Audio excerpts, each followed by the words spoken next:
আজকে সারাদিন আমি অনলি রেড কালারের খাবার খাবো, তাই চলে গেলাম লাল খাবার খোঁজার উদ্দেশ্যে। এই দোকানে গিয়ে দেখি লাল লাল জিলেবি বিক্রি হচ্ছে। জিলেবিটা দেখতে যেমন সুন্দর, খেতেও তেমন ভালো ছিল। এটা খাওয়া কমপ্লিট করে চলে গেলাম নেক্সট খাবার উদ্দেশ্যে। হঠাৎ আমার চোখে পড়লো ফল দোকানে লাল লাল কি যেন ঝুলছে। গিয়ে দেখি এটা তো চেরি ফল। গাইস, আমাদের এখানে চেরি ফল বলে, তোমাদের এখানে কি বলে কমেন্ট করে জানিও।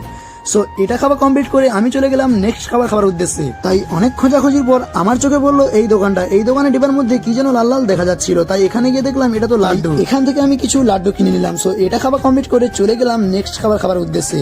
গাইস, লাল খাবার চ্যালেঞ্জ করছি, স্টিং খাওয়ানো তাই খাওয়ানো হয়, তাই চলে গেলাম মিষ্টির দোকানে। এখান থেকে একটা স্টিং নিয়ে নিলাম। শুনেছি স্টিং খেলে নাকি শরীরের এনার্জি বাড়ে, তাই শরীরের এনার্জি বাড়ানোর জন্য এটা খাওয়া কমপ্লিট করে চলে গেলাম নেক্সট খাবার জন্য। এত কিছু খাবার পর মনটা কেন জানি চা চা করছিল, তাই সোজা চলে গেলাম চায়ের দোকানে। এখান থেকে এক কাপ চা নিয়ে আমি চাটা খেতে শুরু করলাম। চাটা গাইস আমার তেমন একটা ভালো লাগলো না।